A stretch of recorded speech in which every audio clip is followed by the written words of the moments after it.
What is up, you guys? Welcome to the July Tidal Gardens live stream. You could be anywhere and you've joined us, so thank you very much.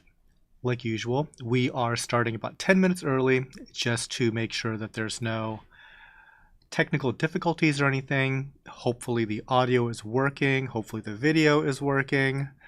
Um, there's always something, so keeps you on your toes, right? Right off the bat, thank you so much, Fish Ventura, for the 1999 super chat. Really appreciate it. And in chat, there's a new feature I'm seeing on YouTube here where there is a chat leaderboard. So people, I guess, can horse race one another for how talkative they are. So, anyways, hopefully you guys are all enjoying your summer and your summer is going well. Here, our summer, it's been fine, but the temperature is kind of crazy. We've had like a few sustained weeks of crazy hot temperatures, and it's just now that it's starting to get halfway decent into like the 70s and 80s. But for a while there, we were getting like consistent 90-degree stuff. And it's not great. Not great. Like, I definitely don't love when it's 90 something degrees outside in the air and the greenhouse temperatures climb to over 100 degrees, like well into the hundreds. So it's like 105 or something. That's kind of crazy because if you've ever tried to cool down water, it's significantly more challenging than heating it up. It requires different technology altogether. It's really different in terms of energy consumption, if you can even do it. Luckily, we do have some systems in place. And even on some of like the absolute worst days, we were able to kind of keep the water temperature out of that mission critical, everything's going to die stage. Like, once the temperatures in the water reach about 84, I'm going to be getting pretty worried. But luckily, we were able to bring down the water temperature to about 79 across the board. And that's saying a lot because, again, air temperature 105. And there's really not a whole lot you can do about that. It is still, in many ways, a greenhouse.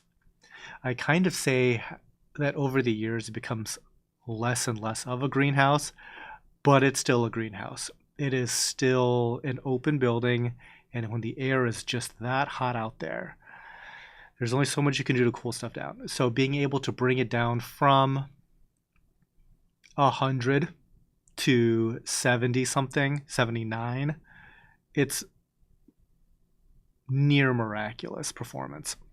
So super happy about that. In the future, I think there's a few things that we could do, none of which is inexpensive. To get to where we are now already, very expensive. So one thing that we could do is we could expand our rainwater collection cistern because that's what we're primarily using for geothermal cooling. More water down there equals more thermal capacity. The other thing is we could design a second geothermal cooling loop that goes into that cistern to actively cool the water down there. Now, if we did that, we could probably bring the water temperature down to 75 if we wanted to, no matter what it's doing outside. Like, that would be a very powerful system. Again, not cheap. Third thing we can do, by far the least effective, but it could still go a long way, is to install an actual roof on top of the greenhouse, like a metal roof. And that just like blocks out a lot of the thermal gain that we might be getting through the roof. I may or may not do that. It's probably the easiest to do. Still not cheap because, metal roofs over 1,300 square feet, it's still going to be, roof priced. But blocking out a lot of the thermal gain could help. Again, it's still going to be pretty hot. It's still going to be pretty hot just because of the air, but it'll do something because it's going to take that edge off. But yeah, I'm just happy that we had some systems in place already that help keep the place cool. That's like the number one issue when it comes to like the deep hot summer. So let's see. I should probably really quick here say my thank yous. We have one corporate sponsor, Polyp Lab. Thank you very much, Phil from Polyp Lab. And from you guys. So real quick, on the YouTube member side, we have Josh Hampton, new subscriber, or new member, I should say.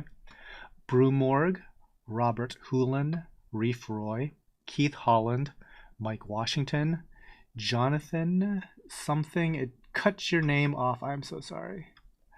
Philip Fess, Mark Baumgartner, Steven13, which is Chris Vining, Terry Kuhn, and Ohio Adventures. And on Patreon, we have some patrons. We have Elaine Martinassi, Alan Jackson, Ann Lewis, Brandy Camp, Chuck Admire, Greg, Harkins Aquatics, Joey, Jordan Marty, Lisa Clow, that's Lacree Fine Art, Lynn Holt, Miss Mandy, Puddle Aquatics, Reef Theory, Scott Williams, Sue Hemmons, Thomas Tarrant, Tim Garner, and Vincent Fasinello. So thank you all very much. All right, got about 3 minutes left before we fire up the coral selling part of the show. If you guys are interested in purchasing, the link to the YouTube or the Tidal Gardens live section is pinned up there at the top. If you've got any questions on how this works, there is an FAQ link right there that kind of breaks everything down. The only real big tip and trick that I can suggest is to actually check out if you want to buy something, because just having it into your shopping cart does not reserve a coral for you. So the worst case scenario is you fill up your shopping cart, you go to checkout, and somebody else has purchased a few of the items and you lose out on those things. Don't do that. Just check out each time, especially during the show. If you're watching this live, we do extend the sale for a few days. If on rewatch, it's not nearly like quite as busy, but the day of live, there could be some competition. Oops, I accidentally kicked the stand. My bad. So if you guys have any questions or anything like that, feel free to throw that into chat and we can discuss.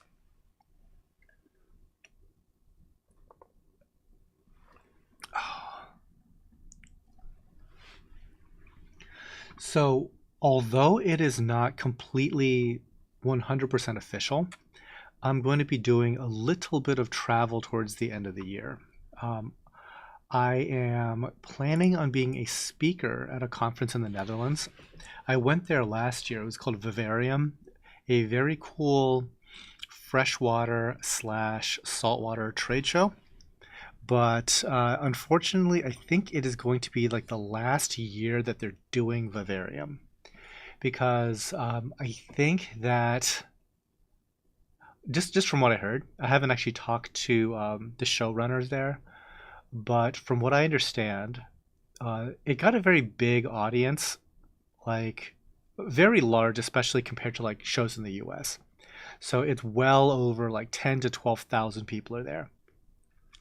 And I think that the landlord of that venue is thinking, well, I want triple the money now. And I don't think that like that particular trade show can pay, because there's not very many trade shows that can handle their venue cost going up 300%. And again, this is in the Netherlands, so it's already not particularly cheap. You're talking about a country that pretty much pays a lot for everything. That's kind of like the thing I'm noticing about the Netherlands. Food can be expensive. Rent is super expensive. Like there's frankly what looks like a housing crisis going on over there, like a real estate crisis. So imagine like Manhattan, New York type stuff for any kind of, rental or anything like that. So I can only imagine trying to put on a large trade show there, and having that number triple, probably not wonderful. So this is probably going to be the last time that they're doing Vivarium, and it would be an honor to be a speaker there. So I haven't bought tickets or anything like that yet, but that is the idea, is to go and be a speaker there. What else is going on? So speaking of the greenhouse, we are in the process of still doing the floor plan revamp of it. I did a couple of videos as kind of like a progress report, I guess, of how well that's coming along. I need to go back out there and shoot again because we're done with like the first phase more or less. And that's been a project that I've been wanting to do for about 20 or 10 years. 10 years. And the biggest obstacle there is when you have like these super mature systems, it is very difficult to shuffle around that many corals because it's each of the systems are at least 1,000 gallons, let's say, in the ballpark of 1,000 gallons. And you can imagine what 1,000 gallons of farming systems look, especially mature farming systems, because they're roughly 20 years old. We set them up in about 2002. They're pretty full of stuff that we've been growing there for ages. Now, the other thing that complicates it is we were taking down 3 1,000-gallon systems, but we're only building 2 new systems in the new layout. And these 2 new systems both are under 1,000 gallons, like significantly so. They are roughly, I forget exactly what they came out to be, but they're in the ballpark of like 600 rather than 1,000 gallons. So yeah, it's a substantial decrease in water volume, but the layout is so much more, it is so much more utilitarian, so much easier to maintain, work on, just work in and around. The flow is way better. The appearance, so much cleaner because originally when we built everything, it was done with cinder blocks and everything like that. So now they're very like polished aluminum stands. It's for a greenhouse system. It is very photogenic now, but we didn't really do it so much for the looks. I did it mainly for like the utility of it all, because I think a lot of like the issues that we were having, it stemmed from the fact that these systems were 20 years old, and having systems that are like that old, they may have made sense at the time. Like the decision making was sound in like 2002, but fast forward to today, there's just a lot of things we've learned since then. And it took us like forever just to have the capacity to be able to fully break down 3 systems, set up 2 smaller systems, and just shuffle all that around and make it work. And finally, that is basically done. I think that there's just a little bit of plumbing and wire management that has to happen on that final system. The final of the 2 systems, I should say. But it already has salt water in it. That's already running through. And we're waiting on, like I said, a couple of things like a filter roller, which should be here next week, things like that. So fingers crossed that will all go very, very smoothly. What else is going on? Okay, so that was by far like the most challenging thing to do was to break down the three, replace it with two. The next thing that I need to do is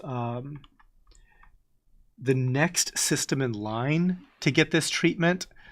It's going to be like substantially easier because the first three were towards the back of the building, and we had to like when we're trying to like remove big Rubbermaid stock tanks and stuff like that, we had to just try to like wrestle these giant things out, dodge other things over. It was a mess.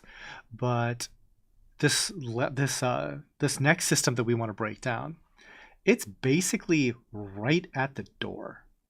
And because it's just right there, like it's super easy just to break everything down and replace it with the new stuff. Uh, it's so what's really stopping me from doing that? I think the biggest thing is we've been at this greenhouse remodel now for about 8 months, if I had to guess, about 8 months. And I kind of want to take a break from putting my staff through a lot of this because it's a big project, and just to have like maybe like a month just to ease off of like the really big stuff, maybe do like a few smaller little things here and there. That'll probably be pretty good. But to launch into another like gigantic like heavy lifting project, I could probably wait a month on that. So that's one thing. Second thing, it is pretty substantial in price. Turns out aluminum stands, they're still pretty expensive, and I need 5 of them to get this job done. Yeah, so we're talking we're into the 5 figures at this point, guys, right? And again, it'll be magnificent when it's done, but can it wait just a little bit? I think it can. I think it can, and it'll be nice to get a breather in and just kind of like focus on a couple other things.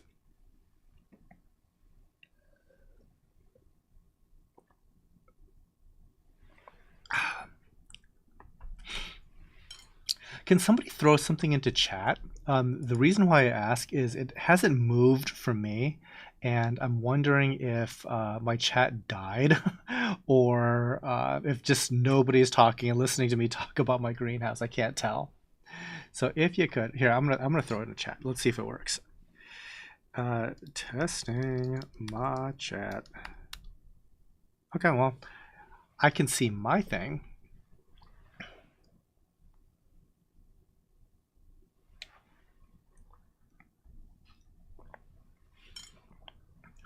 All right, good. Chat is working. It must have been an incredibly captivating discussion. All right, so what else is going on? Because there's like a million projects we have here, right? So one of the things is we have this absolutely stunningly beautiful show tank that we've had for a long time, and we've affectionately called it the clam tank. It was out in the greenhouse. Originally, it housed like 2 clams. Well, you fast forward it to today, and we haven't had clams in years, but we've just kept calling it the clam tank. This tank hasn't been up in years because we brought it over. We uninstalled it from the greenhouse, brought it over to this building, and not years. It's been uninstalled for about 8 months. Anyway, I was flip flopping. Excuse me, flip flopping whether to make it its own system, completely isolated, or to attach it to one of our other systems and share its filtration. Right, $1 million question. Because what are the advantages and disadvantages? One big advantage to doing that is you're basically piggybacking on all the infrastructure of that existing system. So you don't have to do anything as far as, setting up a new skimmer, setting up a new calcium reactor, auto top offs, all that stuff, right? You just need a return pump from the sump. You need maybe a power head or two, and we're going to put on lighting and stuff, right? But all of the actual mechanicals are handled already, and you're just increasing the volume of that system. We oversized all of our mechanicals anyway, so adding another 200 gallons onto that system is not a big deal.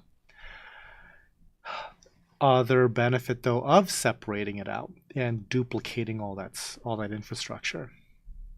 Some corals simply don't like sharing water with other corals. We found that to be the case, especially with something like Micromusa. Possibly Goniopora might be like that. So we lose that aspect of it. And it also it helps be a firewall in case that there is a problem, whether it's like pest or disease related, right? If there's a pest or disease issue in a 200-gallon tank, it is way more manageable than dealing with a pest or a disease issue in a 3,000-gallon multi-tank system, all running off of the same sump. So again, there are benefits to both. Finally, we decided to just go ahead and plummet into another system. And that it'll work out nicely because of the timing of it all. We recently purchased 3 ATI Stratton LED fixtures. If you guys are unfamiliar with those, they're really, really sexy looking lights. They're like razor thin. They're probably like that thin, about the thickness of an iPhone. They have no fans, and the ones that we got are, looks like a 2 foot by 2 foot panel. So super excited to try those out. I've been talking with Corey over in Germany because Corey works for the conglomerate of ATI slash White Corals slash Nios, and he knows a lot about the lights. He's super excited for me to try these lights, and yeah, I'm excited too. I have heard that they can be a little difficult to control, but at this point, I'm not sure if that differentiates it in any meaningful way from a lot of lighting controllers, because I've pretty much had issues with every lighting controller at some point or another, but I guess there's degrees of frustration, right? All right. Hillbilly Reefer is saying, stand down in major projects till fall and cooler weather. This is from someone living in Tallahassee. Yeah, see, we started these projects in winter, and we've suffered all through winter. We've suffered all through this ridiculous summer. And it has been a ridiculous summer. Like, it's so hot. Today's like the first day in a while that it hasn't been just punishingly gross hot out there. But having like 3 weeks in the 90s is no fun. I basically just stuck it out in air conditioning the whole time. I'm like, nope, I'm washing my hands of this whole situation. I'm not going outside if I can at all avoid it.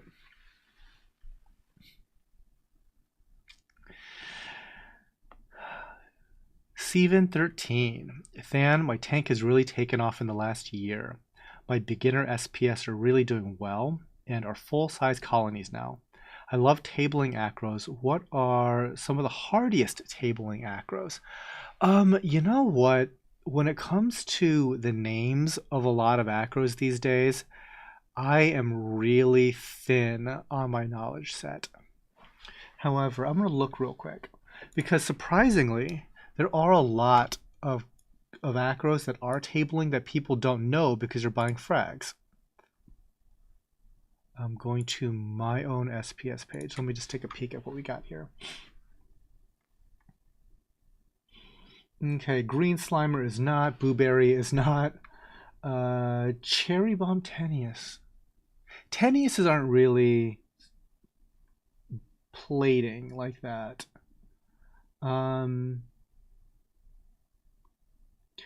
Pinky the Bear acro. That's one. It's not like a solid plate, but it does. Um,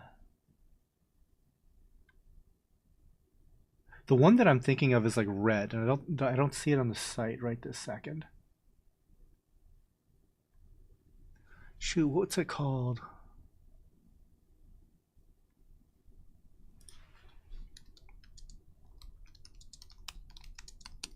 I'm gonna type in like red Tidal Gardens Acro. See what shows up. Um,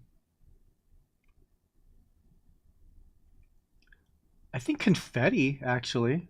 That could be one.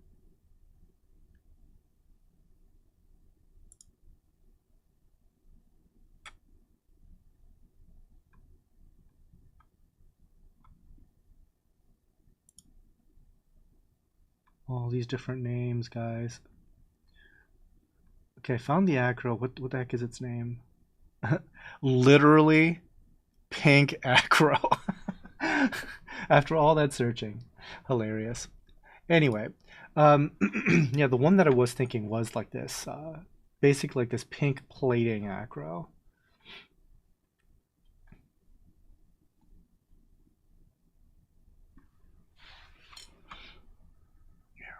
Okay, real quick. William Lutman. Can I do pickup tomorrow early afternoon? Let me check the calendar real quick.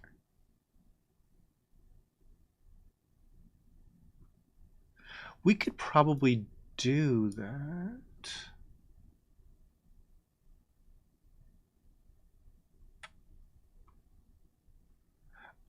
All right, we could do like, I'll just throw you in here for like 2 p.m. tomorrow, the 20th. Will 2 p.m. All right. So hopefully 2 p.m. will work for you because that's the time I got. So tell me in chat if that doesn't work.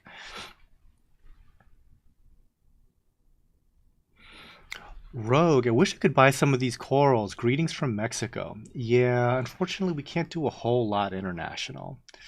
Um, yeah, I mean, I think there's ways to do it because, like, there's uh, it's like soft corals is permissible, but stony corals is not. It depends a lot on like customs and everything like that. Even if it is permissible, you might get like hung up there. So we kind of stay away from it. Now, when people do visit here from like Canada, we will sell them something like a Zoa or like a leather coral or something like that, but we won't sell them um, something like a Goniopora or an Acropora, just because it's like technically, they're the ones that are doing the smuggling. It's really not a my problem thing.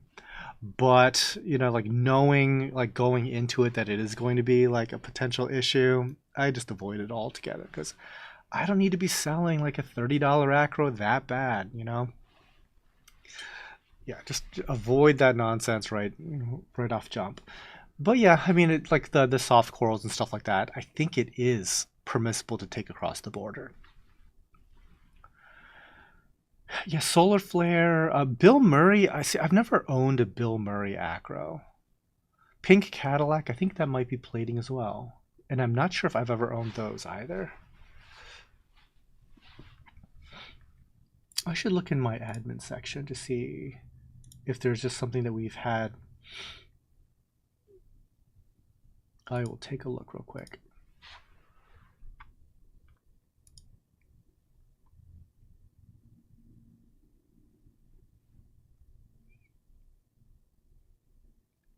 Of course, the website's super slow.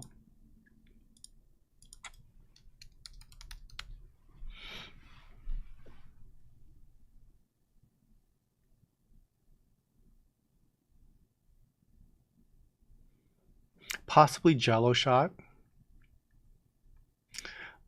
I think in the past we called it like a Chianti red. And then there's also like an ultra tabling red.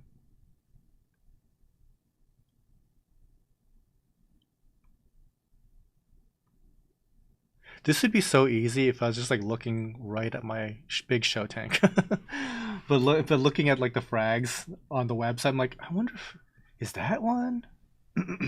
Oh, I was about to say cherry bomb tennies, but I don't think it is because tennises don't typically do that.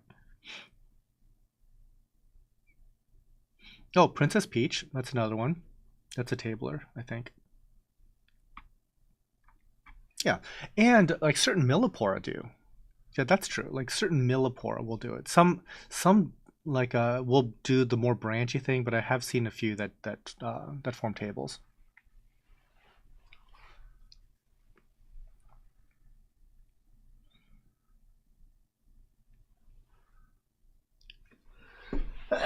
Excuse me.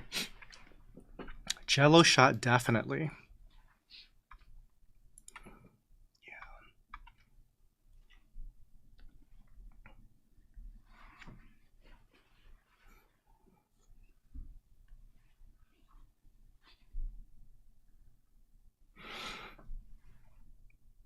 Yeah, there's a surprising number of things that do that tabling form, and it is so tricky to kind of like figure that out.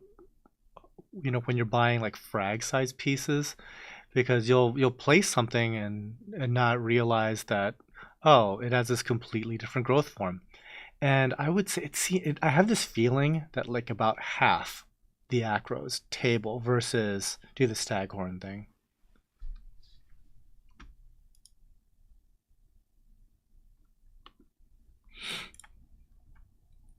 Oh man. And of course my allergies are now just starting to act up.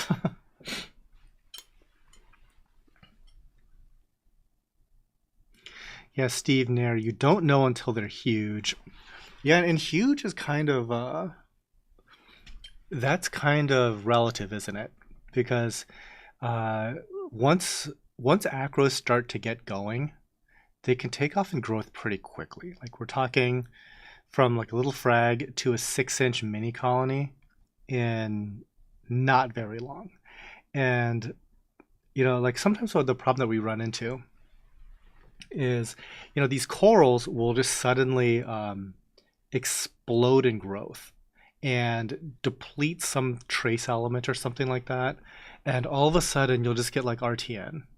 And that's like super duper frustrating because it's like it's too much of a good thing, right? Like these corals, they want to grow, they want to take off. And that just throws off your balance because it's not like that we're not adding in all these things that they need.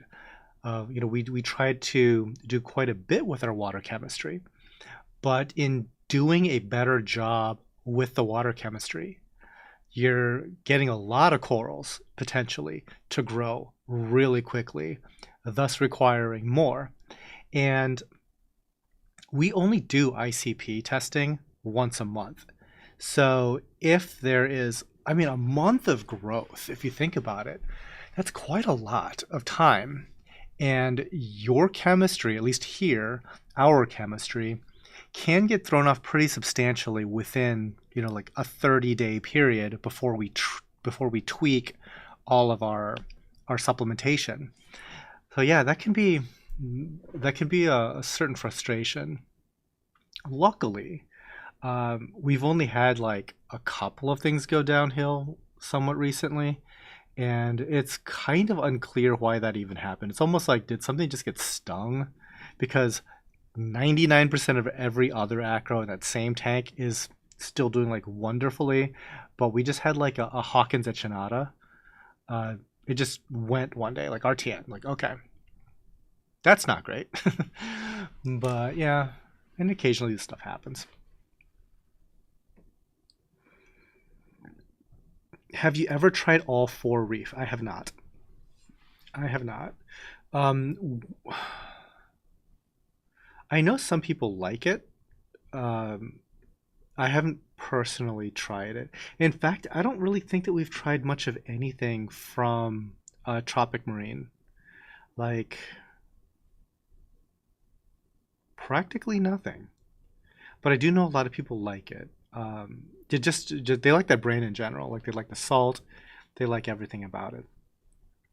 having said that, uh, the tariff situation for Germany, that would be a bummer had I switched to like a German salt, for example, or used primarily like German supplements, because I mean the cost is so high these days. We use I should back up a little bit. We use a lot of products from Germany these days. We are using some Tunza pumps, little power heads and auto top offs and things like that. We are just now trying their skimmers, which for small skimmer, pretty cool. We are trying, like I said before, ATI lights. That's German. We do a lot with Abiz. I did a rough count. I think we are in the multiple dozens of Abiz pumps right now. That's a ton. That's a ton. And we're also running like a bunch of Deltec, another high-end German pump manufacturer. Bunch of those guys. So we do a lot with German products, and have like a I've got some upcoming plumbing projects. We're reworking some closed loops, things of that sort. And I was like, it's tough to afford lots of Abiz pumps. So I'm just gonna space it out. Like maybe like I'll buy like one a month or something. And they are going up in price literally every month by hundreds of dollars. I'm just like, I guess I don't need these pumps right this second. So maybe we're just going to hold off. Because to put into perspective, they're like one of their AFC 150 power heads. Okay. I need like four more of these things, at least four more. And they're my favorite power head. They're awesome. They used to be like wholesale in the ballpark of like $2,000, which is a ton of money, guys. A ton of money. Well, right this second, their wholesale is closer to $4,000. Yeah. I think I can hold off on a power head for a while. I'll use something else that we just have sitting on a shelf. So that's a roundabout way of saying we don't really use Hall for Reef. Yeah, when it comes to like doing calcium alkalinity magnesium and trace elements, there's just a lot of ways to skin that cat, so to speak. And like we're just happy with the way that we're doing it currently. And there's not a lot special when it comes to managing that water chemistry. It's just how you want to do it, right? So right now we're using a lot of Kalkwasser, ironically very German sounding. We're doing, and that's done on peristaltic. We're doing trace element on peristaltic, and we are doing a calcium reactor. And what's funny about our calcium reactor is it's about like half magnesium media, not even like calcium reactor media. It's not really aragonite. It's a lot of remag right now because for some reason our corals be liking that magnesium. Quisso just snagged a blasto and acro.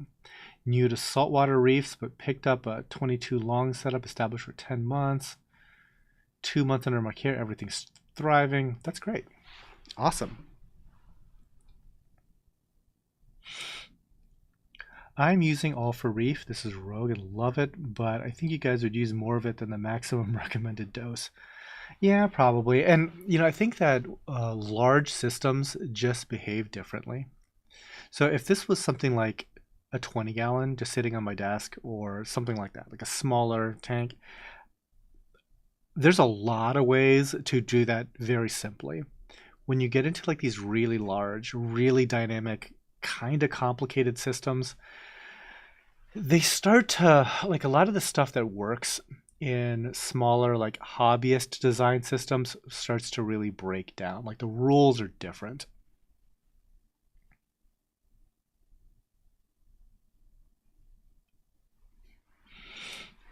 Hillbilly Reefer. It occurs to me when speaking of coral death, pretty much all living things have a life cycle, a beginning and an end. Do corals? I mean, sorta. Like when you're talking about acros, let's just talk about acros, just because I had brought up that like a particular acro had just RTN. So a lot of things can cause that, right? But if you look at any like reef building coral, how is it reef building exactly? It is forming a skeleton and then dying, and something else grows on top of its dead carcass skeleton, and it just keeps on going. That is like very cyclical, right? And it's kind of like this survival of the fittest, who is the best at growing at that location. And as the reef itself, the actual structure of the reef grows, different things are going to have different advantages and take over.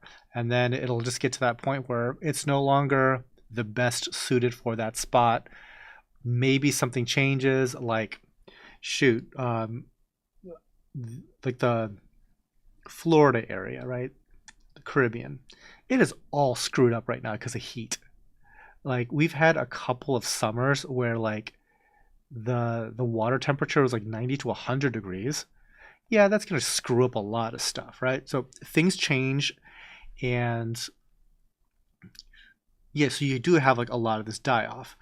Uh, that's kind of how that goes. Now, specifically with this particular acro, it might have gotten stung by something, and then that just like makes it take off in terms of like an RTN situation. But another thing is like as these things like grow, because this was, I mean, it was like about the size of my hand, and for you guys that have like never grown like a Hawkins echinata, it's a pretty delicate coral to even grow. But it's entirely possible that its growth starts to shade itself, and the thickness of the branches and stuff like that starts to block flow. And when that starts to happen, you're really at the risk of RTN because, especially like dead spots or spots that get super shaded, prime location to start a die off. And sometimes like the coral will just, okay, oh, it's not bad. I'm just going to die off that little section. But it opens the door for like a broader infection issue. And all of a sudden, it goes from suboptimal flow and light, causes a little bit of die off, to full blown collapse. It can happen.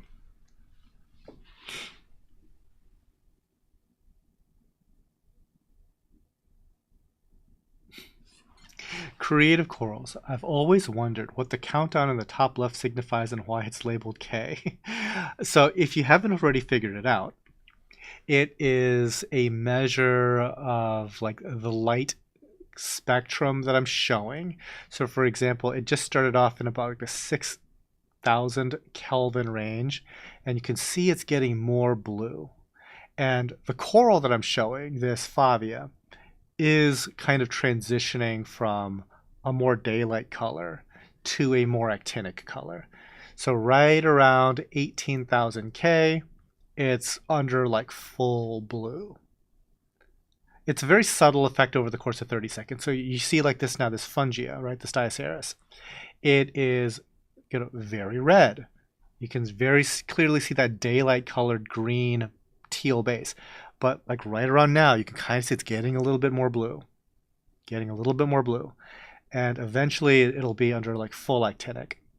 So that's just kind of an idea just to get you accustomed to seeing coral under different light, because I think especially for like beginners, they have no clue what something like looks like in their tank versus what they're going to see online. And it is just a way to like stem a lot of like disappointment. It's like, it doesn't look like that in my tank. Fix your light. The lighting is super important onto what a coral is going to look like to you. And yes, so if you guys don't know what Kelvin ratings really mean, okay? So Kelvin is a measure of temperature. It's kind of similar to like Celsius, okay? The difference is Kelvin is set to absolute zero, where 0 Kelvin is absolute zero. Whereas Celsius, it's 0 is the freezing point of water at 1 atmosphere of pressure, I think. Okay. So anyway, Kelvin is kind of like the temperature measure of the universe. And in this particular case, you're measuring the temperature of a star. So at 10,000 Kelvin, a star will burn and create a yellowish white light. Our sun burns at about 6,500 Kelvin and produces a yellow light. Like a blue dwarf star burns at, I don't know, like 15,000 Kelvin. So the Kelvin rating is a measure of color temperature.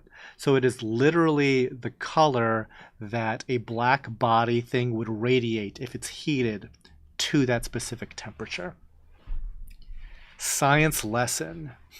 And so that's why you see like any kind of color described, especially in this hobby, in terms of Kelvin. Having said that, for a while there, it was used as a marketing term. And so they'll just be like, this thing is 20,000 Kelvin. It's like, most things in the universe don't really get that hot. 20,000 Kelvin is way the heck up there.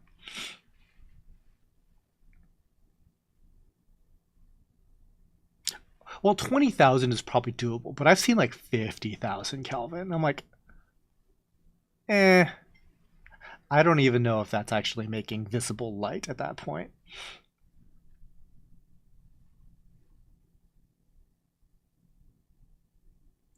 Frontier Wildlife Solutions. What's your thoughts on multiple smaller power heads in more locations versus fewer larger power heads? Okay. Plus sides, minus sides, okay?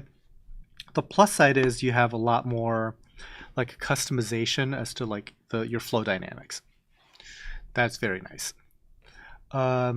Especially as things grow, having that flexibility is nice.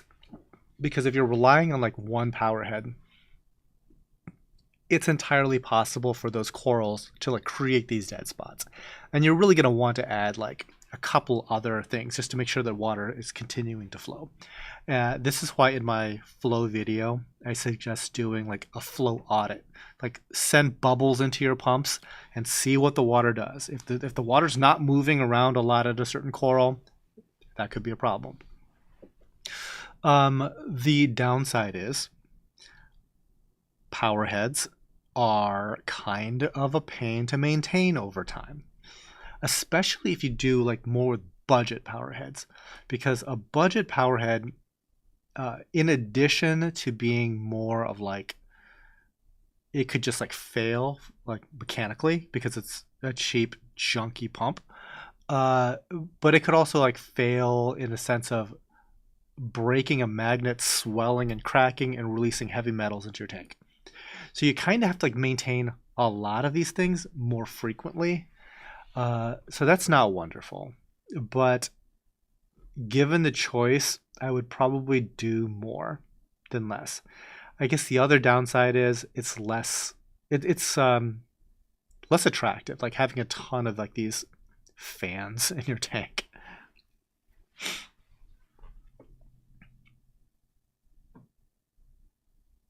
Wow, so every time you're filming each coral, you're changing the color of the light also? Technically, no. We are doing that with a special effect.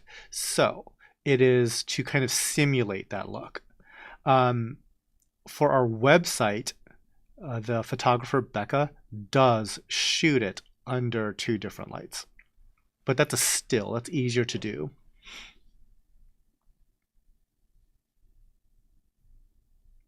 Rogue, are diaceres the same as what was sold as plate corals a couple years ago? Okay, different umbrellas, right? So plate corals are fungid plates. That's like the family or like above that, okay? So there's a bunch of different types of things under the fungid umbrella. There are fungia, there's diaceres, there's cycloceres, there's whatever the heck tongue corals are these days. If I had to guess, 1 to 2 dozen genera of corals are kind of like plates. For like when I started this hobby, all of them were fungia. And now like very few are actually fungia. And so these now that we're calling like a Dioceras, like I forget which one it was, like maybe a colorblind Dioceras, I forget. Uh, those aren't Dioceras. Those, ouch. I stubbed my toe on the tripod. That was not good. Because I've like an ingrown toenail and just jammed it. Okay, anyway. Those are not Dioceras. They might be Cycloceras. They might be something else. So that's kind of like why you're seeing a lot of corals called Diocerases that look really different. And as far as like the hobby is concerned, the reason why these guys are kind of lumped in together is because they have a certain type of like scalloped looking skeleton. Even though they form this like plate, it's almost like a bunch of potato chips together, not like a single smooth skeleton. So because they're scalloped like that, you can kind of go through and just break them. Okay, hold on one sec. Yoink. Nope, other way. Green screen. When I kicked my tripod, it knocked off my axis. Anyway, so there are a couple of different Diocerases that look very different from one another, but they can be propagated very easily. Certain of these plate corals, it is a big risk if you want to start cutting those. Okay. Ian Wesley. What to do for a hammer that starts peeling a week after I got it? Not from you. I already did an iodine dip. Also, what would you look for cause? Okay, here's the thing. I hate to say it, and this isn't just to pump myself up here. Okay, there simply is a big difference between hammers, torches, and frog spawn that are recently imported versus ones that are grown in captivity. A lot of places straight up do not have the space to aquaculture these things. That is uncommon. There's a handful of places that can do it. Everywhere else is just importing them. The problem with importing them is they are kind of disease-ridden in many ways. So you did the right thing with an iodine dip. Another possibility would be like a potassium chloride-based dip. We happen to like Reef Primer from sponsor Polyp Lab. The other problem with these things is oftentimes they come with like one of the most horrific kinds of pests, which is a flatworm that specifically eats them. That is very tricky to get rid of. So if that hammer starts peeling and everything like that, I immediately think bacteria before flatworm, but both are pretty bad.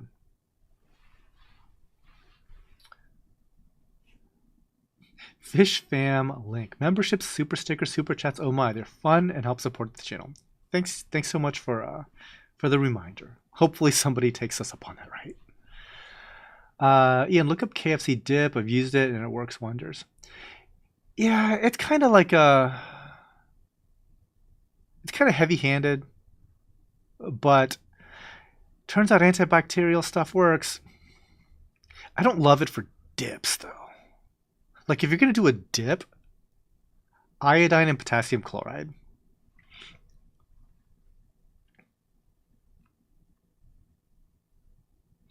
Jose Rodriguez, getting so many bristleworms in my tank. What should I do?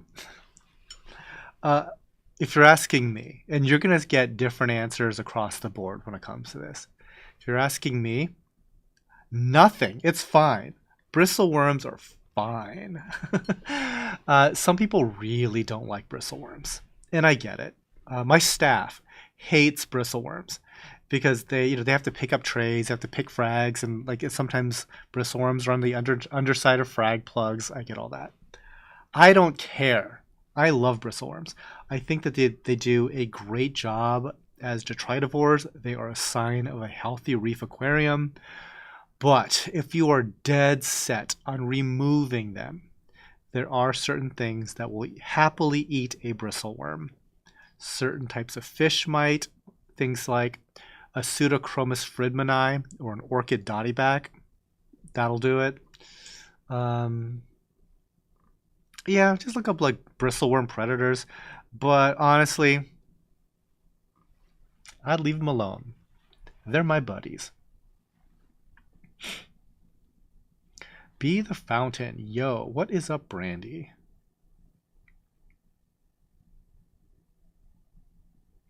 Hillbilly reefer. Isn't the term PAR a relatively new way to measure light created since the invention of LED light? I think I heard or read that somewhere. No, it's actually made for like horticulture. Like photosynthetically active radiation is that's like, plant greenhouse talk. It's so the reason why it's kind of like not associated with like LED light and stuff is because it's not okay. So when you get like a par meter, right, you kind of have to tweak its absorption curve to have it read what it is you're looking for. And most of these sensors are used again in horticulture. So you're trying to detect light, which is the most advantageous for plants through air, not what is advantageous for corals underwater. So it is a loose measurement. Now, certain light meters are reef aquarium specific. Uncommon, but they exist. So again, take it all as with a little bit of a grain of salt. I mean, if you're looking for a rough measure, it's a pretty good rough measure.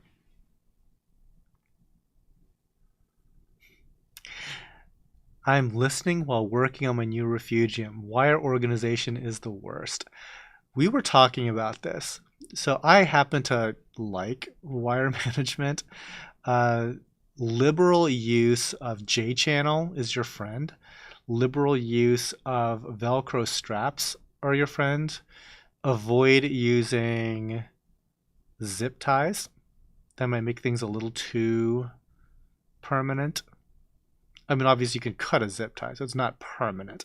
But there's certain cords you just simply will need to get to in the future. And it's really nice just to have that Velcroed together, not zip tied together. Fish Ventura. Cleaner shrimp eat them. That's possible. I could see a lot of different types of shrimp eating them.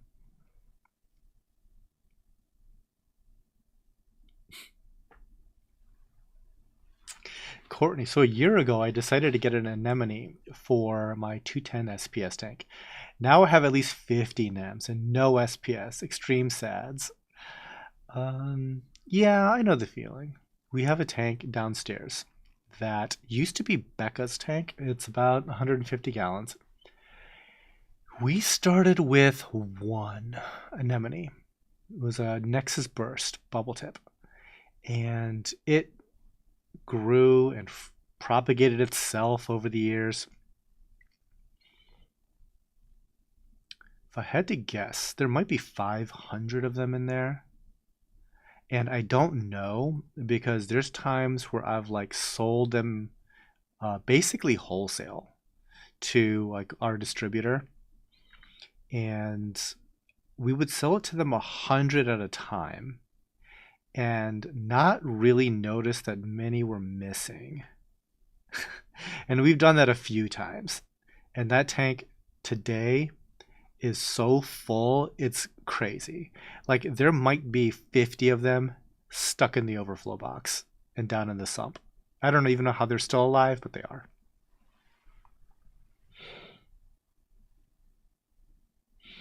Dwight Kirby. Hi, Than. Do you dose your system with additional nutrients to make your color pop like that? Not really. Like, what we're trying to do is just to get close to natural seawater levels. So really what that amounts to is, staying close on like the macros, right? So that's the calcium, alkaline, magnesium. Is it perfect across all of our systems? Not really. We're kind of low in magnesium, for example. One of our systems weirdly is high in alkalinity. Super weird. So there's that. But one of the biggest things that has helped us out a lot is trying to get our trace elements in line. I've mentioned this before, but I was really hoping that trace elements weren't really that important. It turns out that they're pretty much super important. What we do is we send out an ICP test every month, and we tweak our recipe of trace elements for those systems. And so what we're currently doing might not be best practice, but it is very much labor saving. So, for example, we have 3 gigantic systems downstairs. Each one has a 5-gallon bucket and full of like RO water.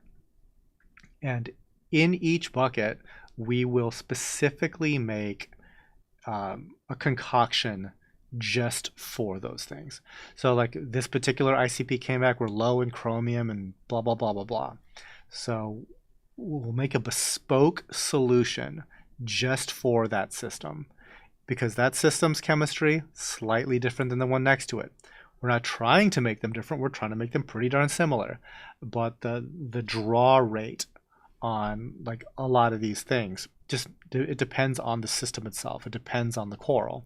It depends on like how often is it really getting a water change, things of that sort. So yeah, when it comes right down to it, it is like a lot of tweaking there. But the idea is just to make sure that this stuff is in the water and available. Not necessarily trying to like hit any specific number, but 0 is generally a bad number, and that's kind of what we're looking to avoid.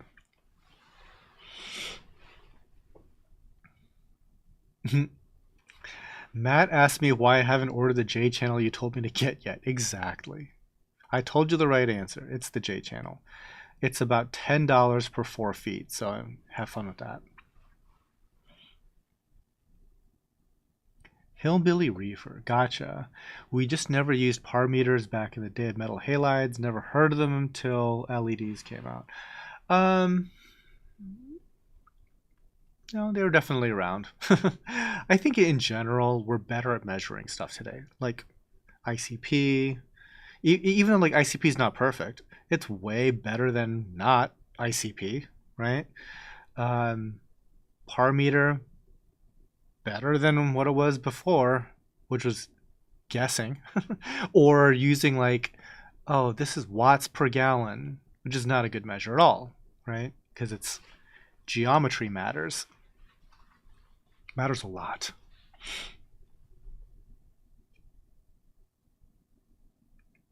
What do you think of the impact of AI tools coming out will be on reef keeping? Been using ChatGPT for chatting about my tank, combined with years of actual experience. Could be pretty helpful. Obviously, like AI still can kind of like freak out and tell you wrong stuff or straight up contradictory stuff. Like one time I was trying to do a calculation on it was like on cooling, with like BTU and tons of cooling versus water volume plus this, that, and the other thing. Or it was something like that. It involved a calculation. It gave one answer right at the top. Like the first line was like, you need blah, blah, blah. And then it's like, here's the breakdown of the calculation. And as it's doing the math, it said, actually, it's wrong. Or the first number's wrong. And so it fixes its math as it goes and gives me another answer at the bottom. And I'm like, so what you're telling me is I need to do this math myself to double check, because I don't know if either of these numbers are gonna be right.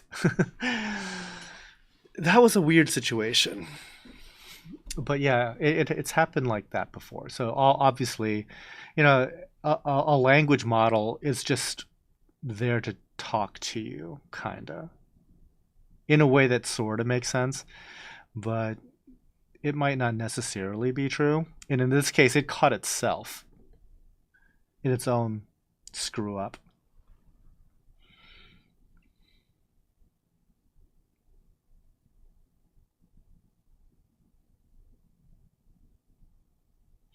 Cvin13. I bought an anemone from the greenhouse a few years ago, put it on a standalone rock. I have 10 now that cover the rock. Been lucky that it hasn't moved around too much. You know, if things are going well, that's what corals should do, right? Corals and anemones. They should explode in growth.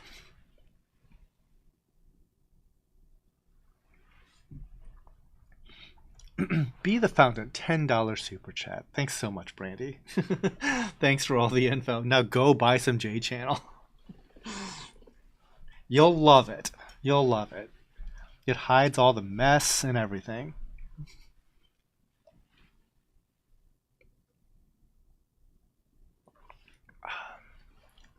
Right now, AI is like first generation GPS. It'll run you off a cliff. Yeah, that sounds about right. So, this is coming from somebody that likes AI. I've had like, because sometimes my group of friends don't want to hear every random nonsense dumb idea that goes through my head. AI does not mind hearing about all my dumb ideas and helping me refine them. Even if like stuff is, potentially incorrect. Just the process of like talking it through with somebody, right? Is helpful. Um yeah. Just don't make it like your therapist girlfriend or whatever, and you're probably gonna be fine.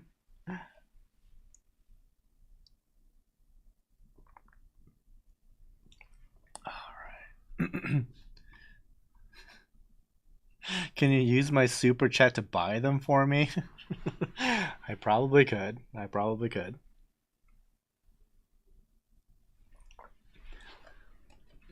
We actually I always have like some on hand here because and this goes for everybody out there, okay? Uh J Channel is wonderful stuff when it comes to organizing things, specifically cables.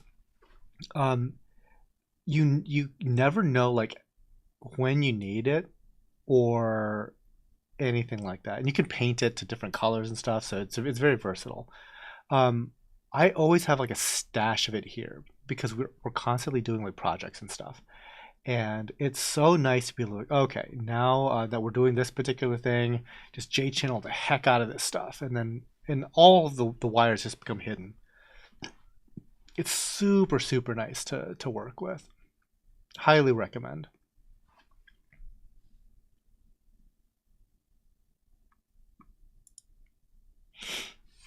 Oh man, what else is going on with you guys?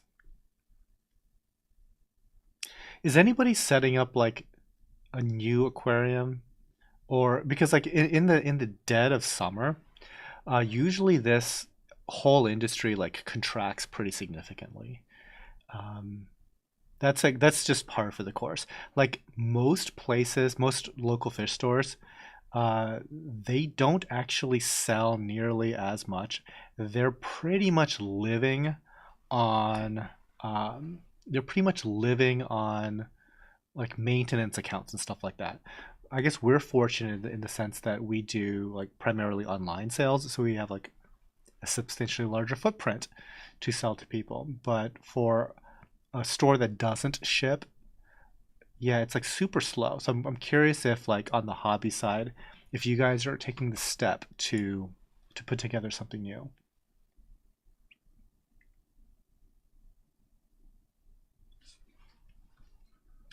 Yeah, thanks for sharing your experience. I feel the same. It's designed to give you an answer. Whether it's right or not, gives my wife a break from hearing about tank parameters though. Exactly. Like my casual friends who know just a little bit about the hobby only because they know me. Um, they don't want to hear about like me planning a greenhouse up like plumbing update. They've never plumbed anything in their whole lives, you know? Like, what do they care about, like, like overflow design and how to like make cascading water quiet? They don't. Newsflash, they don't.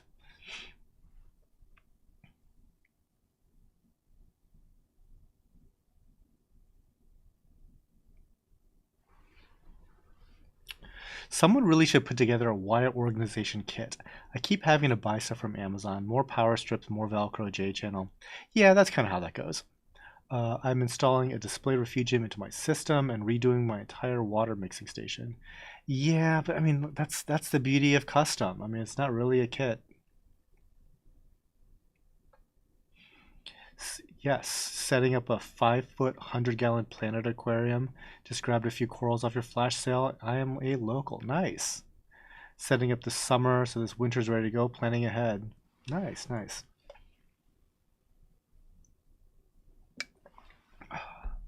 One sec. I need to check on something.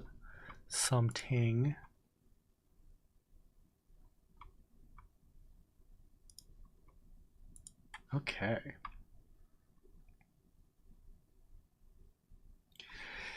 Yeah, and the thing is, when you're setting up new things, I actually like taking longer. It seems so counterintuitive because people like really want to just to get it up and running as fast as possible. But just kind of living with something, even if it's like an empty aquarium for a little bit, it can be kind of helpful because you'll notice more and more and more things, even just having it not run and kind of like fixing it as you go. That's, and I think that kind of goes to like to broader, bigger topics and bigger projects. Because I'm sure that all the people that have like worked with me as far as contractors and stuff like that to put together this entire operation here, they would have loved to have like a day one plan, a day one roadmap to how everything is going to go, where everything is going to go, so that they can do their job easier. But unfortunately, that's kind of not how this sort of thing works. You can do a lot of pre planning, but you can't do all of it. And so, a lot of the guidance that I could give is to just try to make everything as flexible as possible, to have capacity for as much as possible, because it's like the electrician. And we kind of had some goofball electricians along the way, but the goofiest ball of them all was the first one. And he kind of never got it. Like, he would ask a reasonable question, which is, okay, how much power do you really need? The real answer is how much power can you legally bring onto this property? Because I'll use all of it potentially. And it sounds silly crazy, but it's really not silly crazy at all. Like, had I known more about electric, because I that's kind of like my blind spot is definitely electrical. I should have brought in a much bigger service and then downscaled it to this building so that someday in the future, if I wanted to add another building with a lot of electrical demand, I would already have like a giant transformer ready to go right away. But because we didn't, I mean, I have an enormous amount of power availability, and I feel like we're close to maxed out on it. And when we were initially installing it all, like this electrician was like, "You will never use this much power," and partly because it's like, what are you powering? I'm like, well, several hundred of these LED fixtures. It's like, oh well, LEDs don't consume any electric. I'm like, yeah, residential electric light bulbs might not, but these aren't that. Every single one of these fixtures is like hundreds of watts a piece. And there are hundreds of these fixtures. You do the math, right? Again, it's like these are not specialists, they're just regular old electricians, questionably good because we had to redo a lot of stuff too. Um, but yeah, I mean, but part of the benefit of like taking as long as we did was that we were just able to to kind of just like sit. And a lot of like the initial plans um, aren't always the best ones. Like I think the best ones come from, you're taking a lot of time with it and thinking through different possibilities.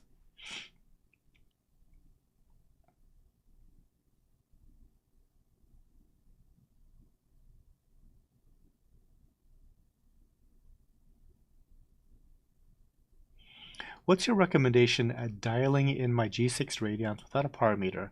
I just set it to 20% for now. Figure better, lower to start. Yeah, I would set them low to start. Uh, your corals will most likely be completely fine in low light. And you can try to like slowly dial up the intensity. You'll do very rapid damage with too much light. If your light is too weak, it'll take a long time for that to manifest in any real problem. So yeah, I would start with low and probably keep it as low as possible for as long as possible because a lot of coral don't really need turbo bright light, and otherwise it's just costing you heat and electric.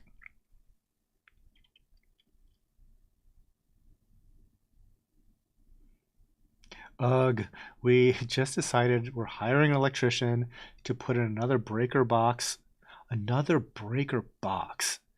put in another circuit as a part of this project. We called the electrician this morning. Yeah, um, that's a pretty big job. Uh, so a random story about like my house. Like Brandy has seen my house. It is not big. It's like I don't know. Let's call it 1,800 square feet tops. It's a small house. It's a farmhouse.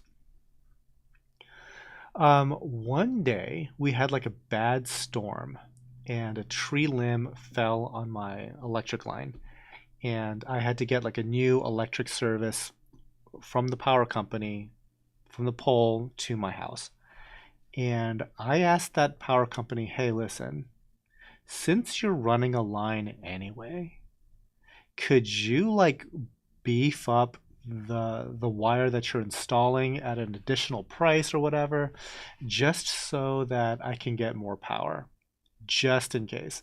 And they're like, sure. I mean, you will need a new box eventually, but we can run like for residents, we could run like a 200 amp service. Now, a 200 amp service would be for a house like at least double or triple my size. But I'm like, send it. Absolutely. Let's go. Send it. And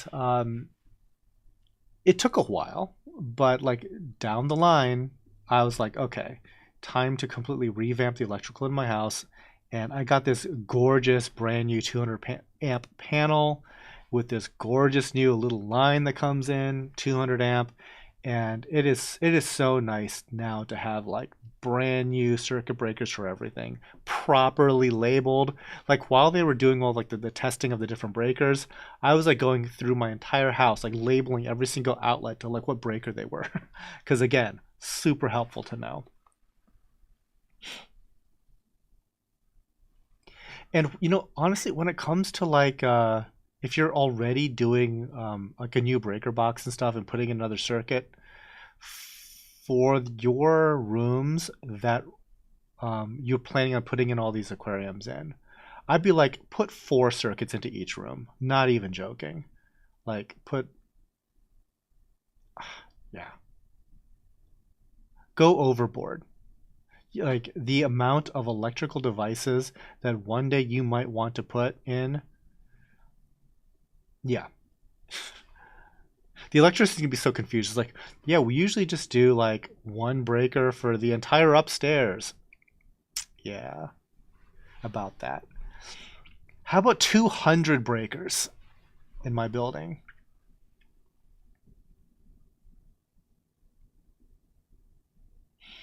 Fish Ventura, I bought four solar panels and a Bluetti to offset my electrical bill. Nice, nice.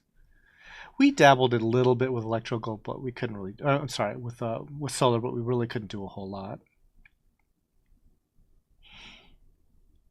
Sambon. I have a torch coral for over a year now. It's fully extended. However, now the tentacles are shorter and fatter. Not sure exactly what this means. Thanks. It could be a number of things. Hard to say exactly. Could be flow related.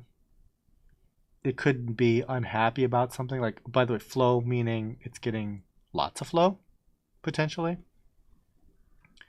Um, the ones that for us to get like slightly less flow tend to extend better. Hopefully it's not some critter that's on it. Sometimes like they can get like those little crustacean bug type things, and that can kind of like shrink up their tentacles a bit. Hard to say.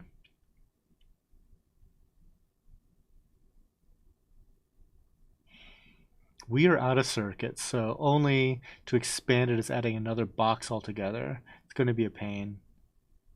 But if I lose fish from a breaker tripping again, I'm done. Yeah, it sucks. It sucks. I mean, you could by having like multiple breakers. I mean, theoretically, you could have a two return pump thing, right? So like you have a working hot spare, and having that split over two breakers. That's like extra super duper redundant. Um, but that would do it. That could definitely do it.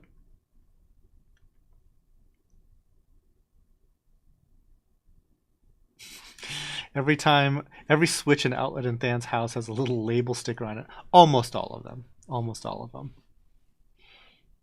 That is so helpful because like projects, right? You do projects like, oh, we should like we should turn off the breaker. Which breaker is it? You go right downstairs. You just like look at the. You just look.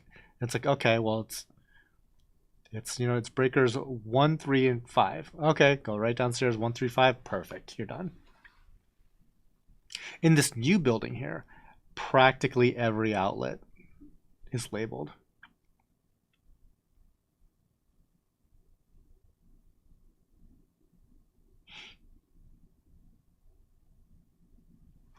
Yeah, and going back to the whole idea of like having electrical redundancy, it is just it is super nice to like spread out that risk over multiple breakers, multiple return pumps, and stuff like that. Having said that, we don't have multiple return pumps per system here, but that's more about like the plumbing and plumbing congestion than anything.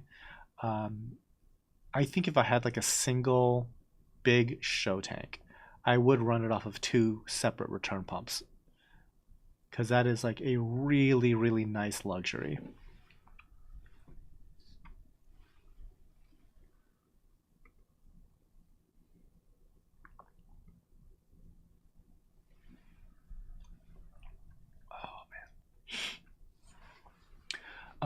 Let's see what else did I get recently? That's going to be kind of cool. We This goes back to when I was talking about like heating and cooling.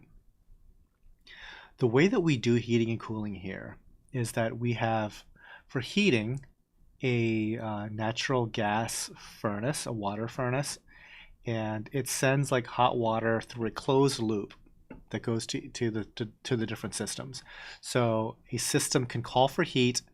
That particular closed loop pump will activate and send hot water through a coil and a heat exchanger. Now, on the cooling side, we are using geothermal cooling, and similar thing. That zone, it's like it's getting too hot, sends a signal, and the system will send cold water through, and you have like a closed loop heat exchanger. Now, previously, we are using PEX to be that heat exchanger. It's like these white PEX coils.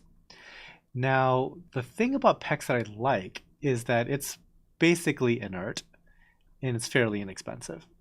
And there's not a lot of risk of just setting like a coil of PEX in your sump. It's not very efficient though. Like PEX has like an insulation value, and the better way to do it is to have a titanium coil because what is it, the heat coefficient is just much more advantageous for that. Titanium also doesn't really react in salt water. Also kind of nice. Um,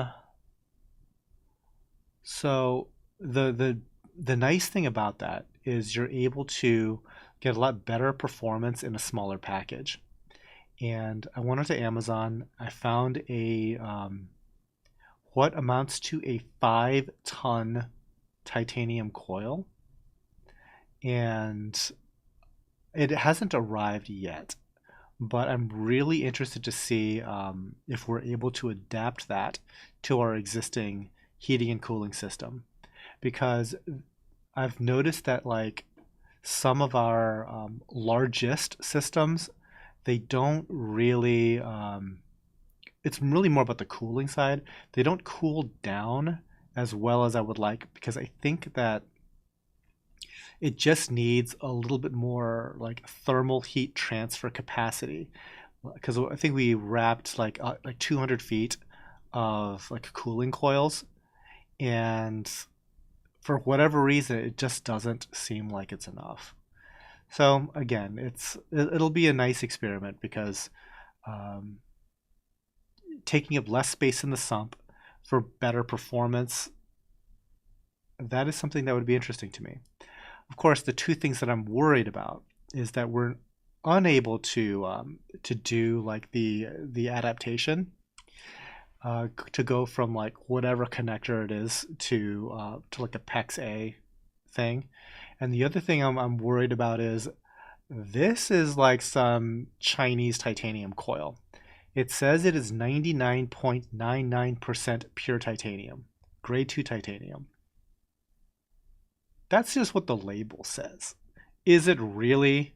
Because I don't want to like heavy metal poisoning my tank just because it's not really titanium. It's some other nonsense that just got shipped over here. So we'll see. We shall see. Oh.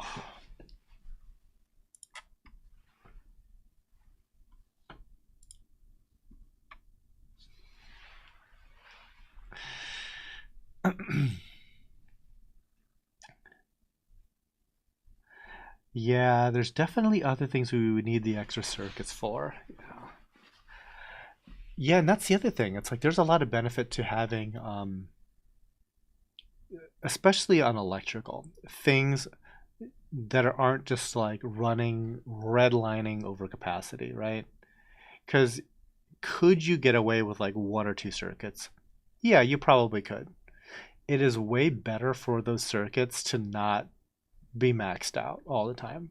Like I hate it when I go and like feel the different circuit breakers, and like some of them are like getting pretty warm because they're kind of over whatever's in that is on that circuit. It's doing too much, right? It's better to split stuff out and have a lot of overhead, or headroom, I should say, a lot of headroom just in case, right? Uh, that kind of logic also goes into like the number of pumps and or the sizing of pumps, or how you run your lights, because I'm not sure if this applies to lighting specifically, but I do know it applies to what amounts to like our DC pumps. When you run DC pumps at lower power, so instead of like 80% or 90%, you're running it closer to like 40 or 50%. The energy consumption difference is incredibly significant. So, for example, uh, an Abiz A400 is a 400 watt DC pump. That's a lot of wattage, guys. 400 watts, okay? But it only will consume 400 watts if you're at like 80 to 100%. From 80 to 100%, it is consuming all 400 watts. But the curve getting to 100% isn't linear. It looks exponential, meaning if you are lower on that curve, it's not like a really a proportional number. So if you're at 50%, you're not now consuming 200 watts. You might be consuming like 110 watts in comparison. And if you're like under 50% power, it'll go down to like 40 watts really quickly. So going back to our like example of like a redundant system for your sump where you're running 2 return pumps. If you're running both return pumps at about 40%, it is way less energy consumption than a single pump working at 80%. And also you get the benefit of a hot spare, meaning that if one of these pumps for some reason fails, the other one is already running. So there's that aspect too. I do wonder if that's true for lighting, because if it is in fact true for lighting, I have found that it's nicer for us to use more fixtures at lower power, but it's kind of the thought process there is to increase like angles and light spread and distribution, because if you're relying on like a single like LED fixture, a lot of times like the footprint that it covers, sure, it technically will shine a light over a piece of paper that size, but it doesn't really work its way in because the geometry is all wrong. In the past, when we had like T5 and metal halide, you would have like reflectors. LEDs don't really have reflectors, they have lenses. Like a reflector actually does give you these like crazy angles and stuff like that. And for like a light, like a T5 bulb, which is again a continuous long strip of light, and then having this reflector. Many of you guys might not have been around for like the 90s when like you see a lot of these like parabolic reflectors and stuff.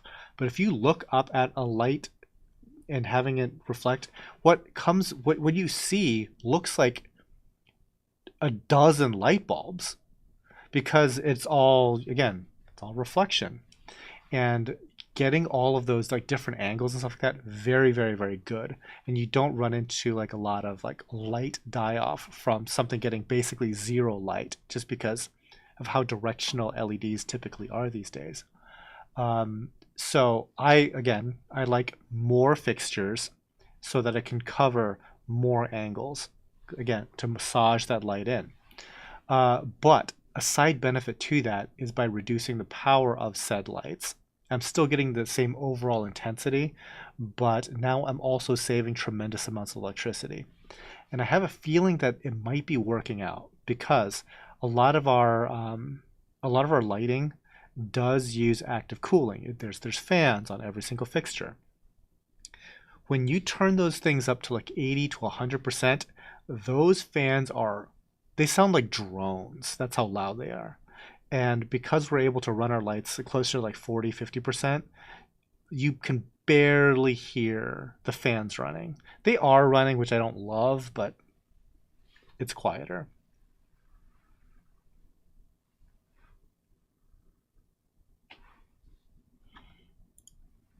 Okay, real quick. How many corals do we have on this show? I think that we are going to like 230 something. So my guess is we've got about 45 minutes left on this program.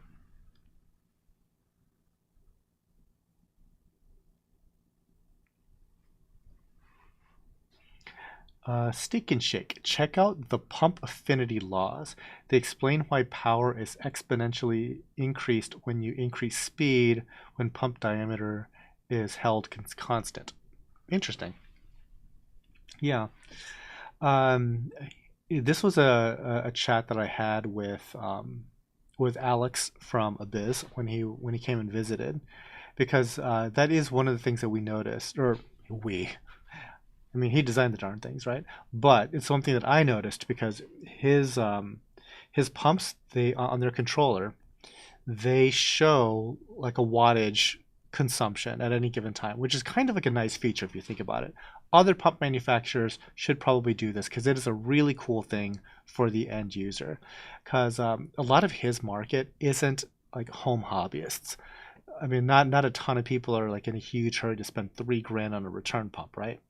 So his main target is going to be like public aquariums or real deal aquaculture farms that there's a much more cost benefit analysis incentive for those companies. Like they can say, okay, well, we can save X number of dollars in energy by going to this product versus something else, or like replacement cost, whatever it is. But having the display right there showing what the electrical consumption is very cool, because one of the things that we've been doing a lot is closed loops. And one of the modes that I like a lot is just like the random. So you set like the low power, you set the high power mark, and you set how often it changes, and you set how long it stays on a particular power. Cool. So when it's running and it's like flipping between like different power settings, it also shows like the wattage at that power. And yeah, like when you're under 40%, it's like a negligible amount of electricity being used. Very cool.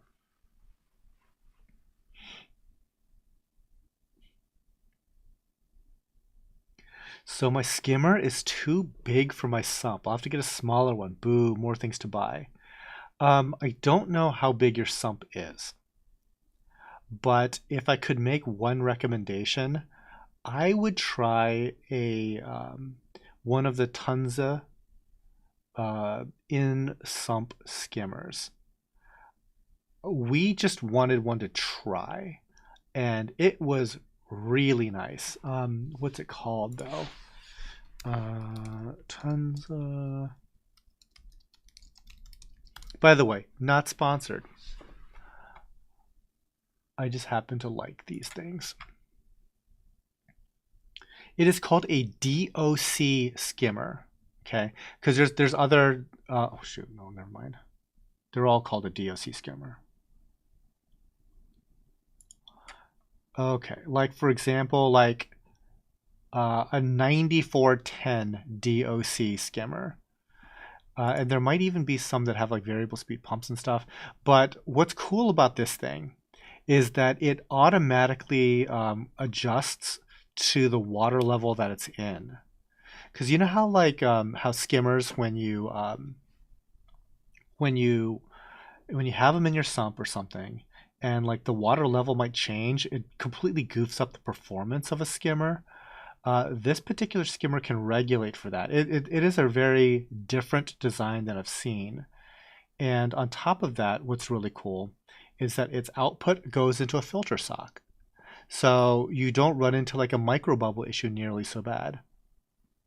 I was quite impressed with this little guy. So yeah, so look for the one that has like the little filter sock adapter thing. And hopefully it does fit into your sump. I get the biggest one that fits into the sump.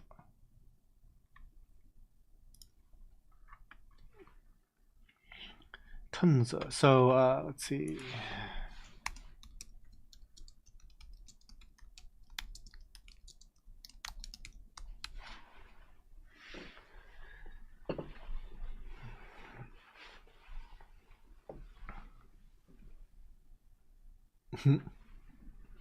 Steak and Shake. 400-watt pumps are cute. I manage a 800 horsepower pump that took brine from 14 psi to 680 psi. It costs 150K just for the pump, not including the motor. Yeah, that sounds like you need hearing protection. I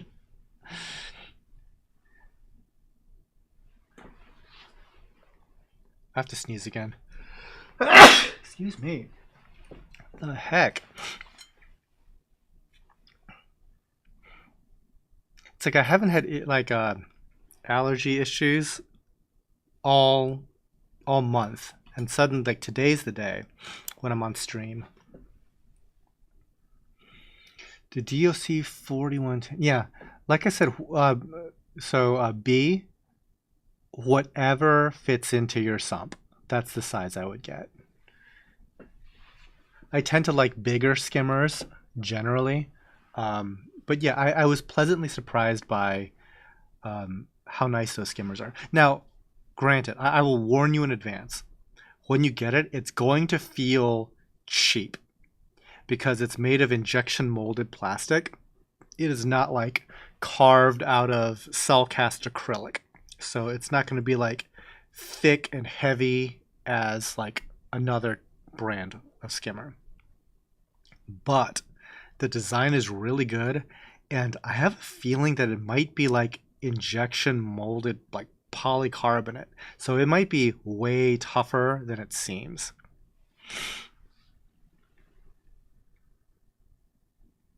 The biggest one is 9012. That does not sound big. Hold on.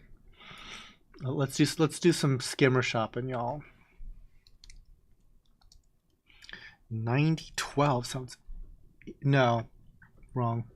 Okay, so that's so you don't want those. Those are like that's the wrong style of skimmer. Like that would be like for a quarantine tank.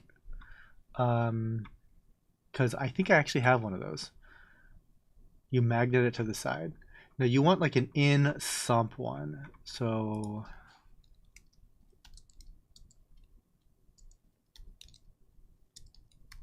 Tunza in sump protein skimmer. So I'm gonna go to BRS because I know you still have some BRS credits. Man, BRS doesn't have anything. Okay, hold on. Internal protein skimmers. Really, BRS, you don't have it? Disappointed. All right, so yeah, don't buy it from BRS. They don't have it. You want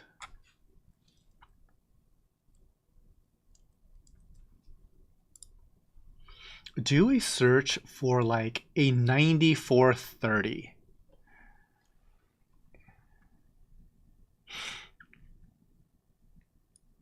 Like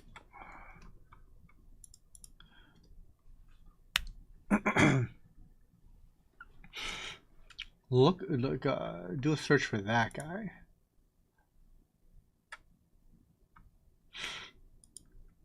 This can handle like it says 800 gallons. That's what's up. If you can fit that, it looks like you need a footprint of about 14 by 12 and 19 inches tall. 9460 might be gigantic though. Let's see.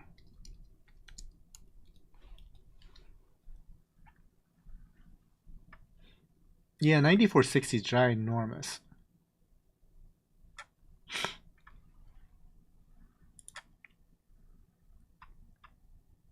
Greg Sproles, do you believe you can over clean tank water? And if so, what equipment do you recommend and not recommend? I'm using a Reef Mat Simplicity DC skimmer and a Refugium. Yes, you can because if you deplete the water of like all nutrient, so like you have like zero nitrate, zero phosphate, and you're doing something that on top of that is going to strip. So like you're very heavy on activated carbon and probably overdoing like Roaphos or some kind of GFO type product, and you're like overly stripping the water. That's bad, like very bad. So yes, absolutely possible. So what equipment do I recommend and not recommend? I like to go real light on that chemical filtration, but I do see a benefit to it. If you're going to use that stuff, just make sure you're not, again, overstripping the water. Huge fan of protein skimmers. I do like roller mats and stuff like that, but I do understand how people worry that it's overstripping the water as well, just in terms of particulate.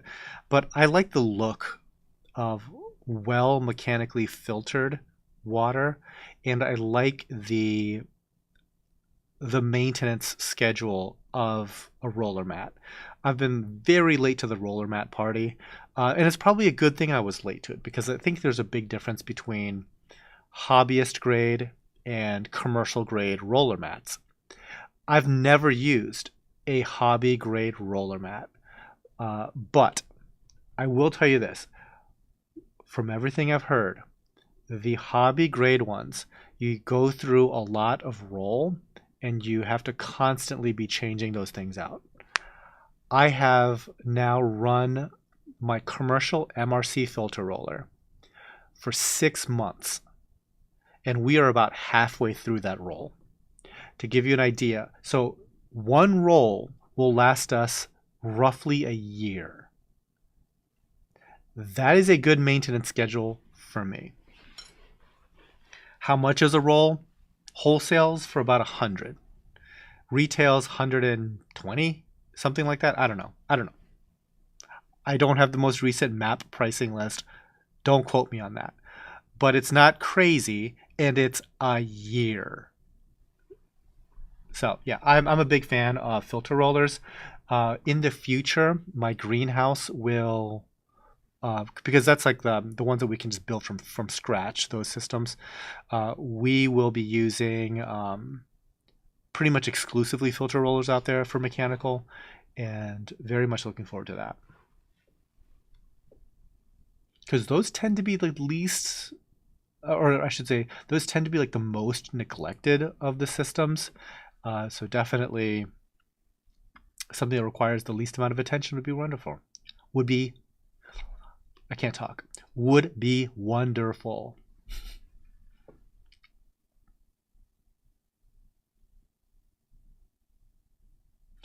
Too big. I have 11 by 13. Okay, so yeah, so let's how big is a 9415? Let's see.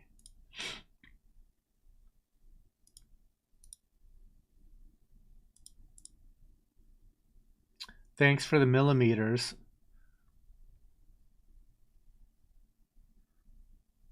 All right, still too big. So 9415 is too big. 9410.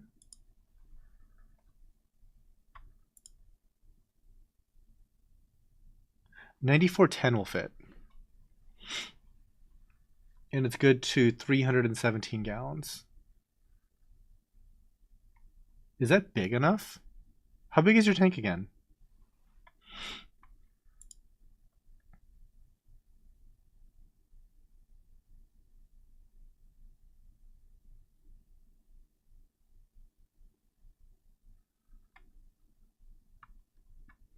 Oh, Ian Wesley. Okay. Okay, so Greg Sproles says that he gets a year off of his roller mat. That's great. Reef mat. I don't get no mental picture. Reef mat.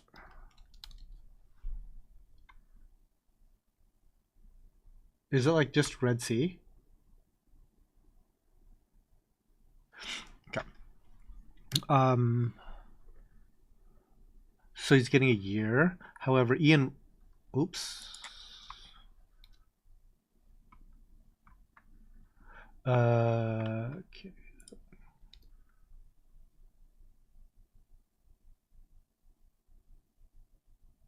My stream just like borked out for a sec. So hopefully everybody's back.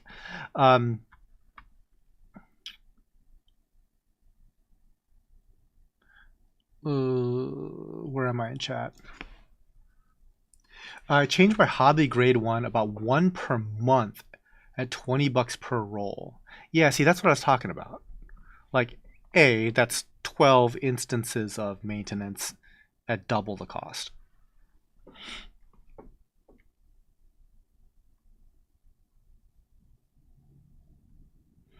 My Geo Sump has 2 Clarisy rollers. Annual bill was $670. Ugh. I pulled them and bought filter stock material to lay in the basket. I'm departing the replacement roll revenue stream. Yeah, see, $670 is too much. Doing too much. Barry Goss. I use Reef Mat 1200 for 3 years now. Roll lasts me 2 to 3 months now. First few rolls went faster, but once I got the water good and clean, they started lasting way longer. Very cool.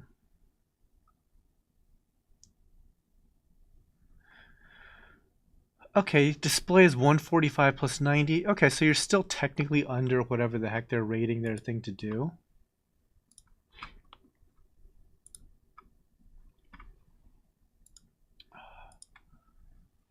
That's not a lot of room for skimmers, period, though. Like, it is what it is. Try to find, like, the biggest, again, try to find the biggest one you can. But, yeah, I mean, technically that size would work.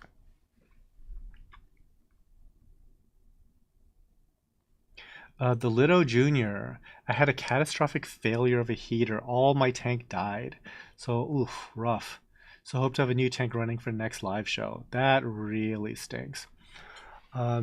Yeah, I mean, this isn't like practical for a home hobbyist, but whenever possible, I don't, I want to go away from a hobbyist heating because it is so bad. Like you're talking about like a high wattage thing sitting in salt water that's doomed to fail.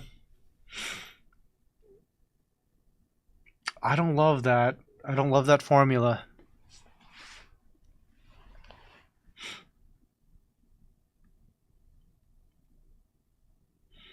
I get about 90 days on my reef mat 500. 90 days, 3 months, give or take.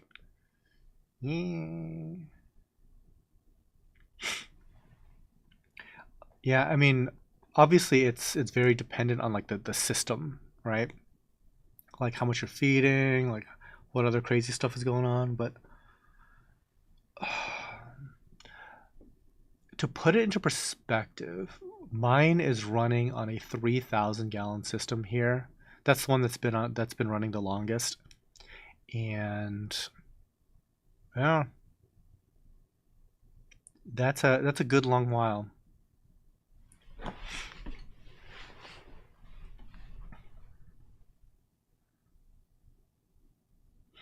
Yeah, protein skimming. Yeah, we have to clean out our protein skimmer like once or twice a week. That is very common. Oh,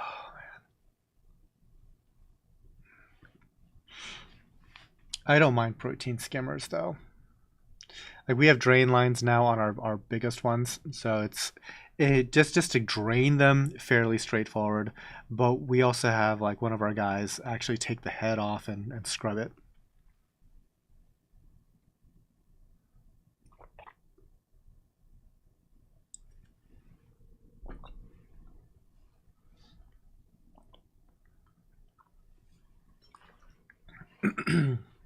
So Jamie, I don't know if you're asking me or the little junior, but we use heat exchangers.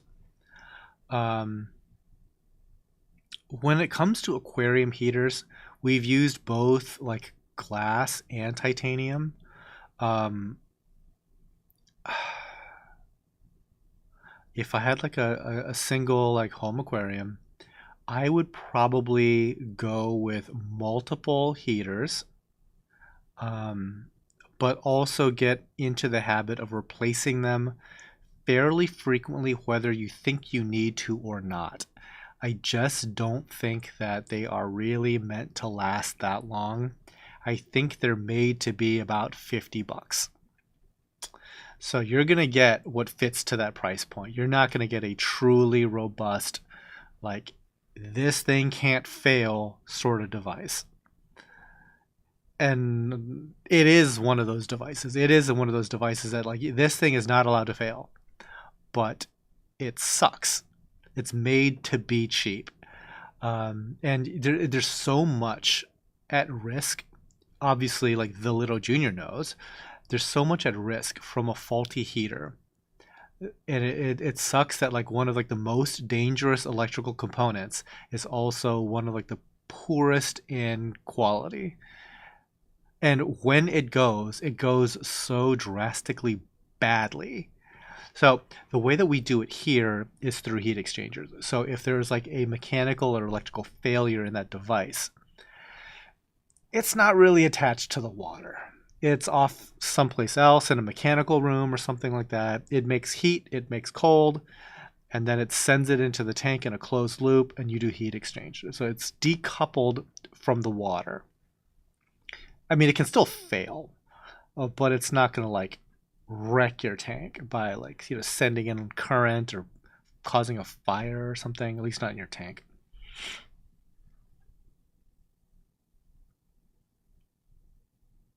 Steak and Shake. Most people don't have the needed area to have a large roller mat under their tanks. True.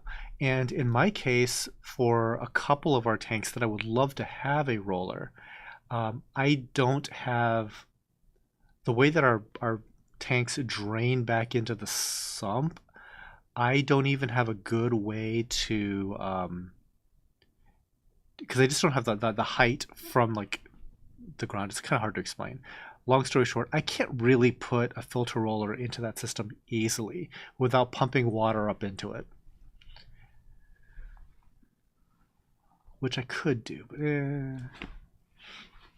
I ain't gonna.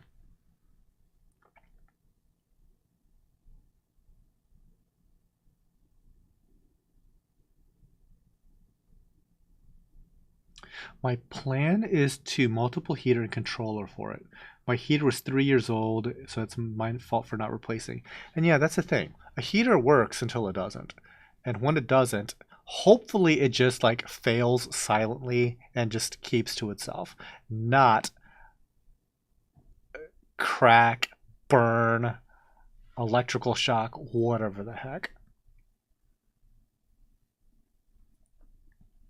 Dan, do you have your heating coils on a PID loop or just on off?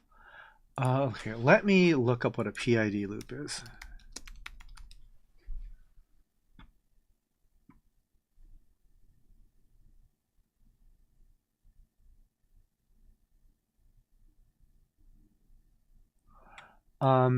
So technically, I don't think it is a PID loop. It is a robust control mechanism that manipulates an input variable based on the error code. Okay. Uh, so the way that our heating works is there's like we have different zones. Each has its own individual pump. So there's a central loop that just goes to the furnace, okay? And branching off of that are all the different individual zones with pumps. And when like the temperature controller for each of those zones calls for heat, that pump will activate, sucking hot water out of the main loop. And when the loop temperature drops to a certain point, that kicks on the furnace to reheat that loop up to that baseline temperature. Okay, so if like 4 or 5 systems start calling for heating, that loop will like draw more and more and more heat just to like maintain the core temperature of the main loop as it's sending hot water to all the different systems. Our cooling system is slightly different. It should really be the same, but it's slightly different. It uses a single variable speed drive loop, and it is sending cold water to different zones that's controlled by solenoid control. So it's instead of having like 10 different zones, each with its own pump, there's a single variable speed drive that is doing all that. And the zone control is done by solenoid. Don't know if that exactly answers your question, but yes, there's some manner of control going on there.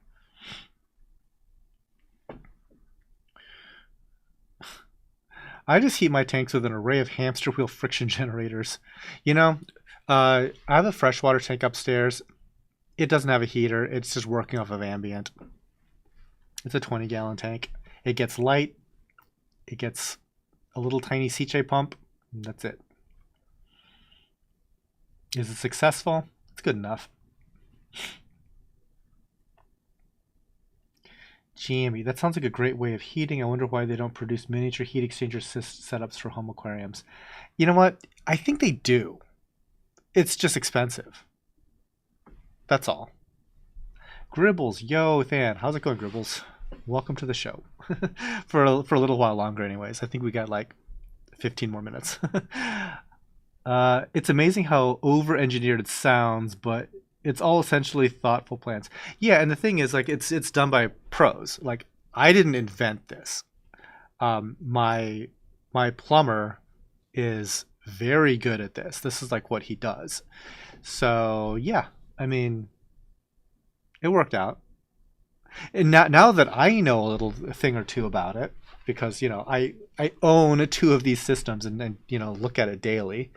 Um, I would like to set up a third loop that does geothermal cooling of our rainwater collection cistern because that is the body of water that is being used as the cooling coil.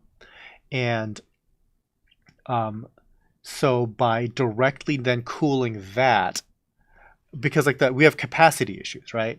Like our 10,000 gallon rainwater collection cistern can only handle what that volume of water can handle.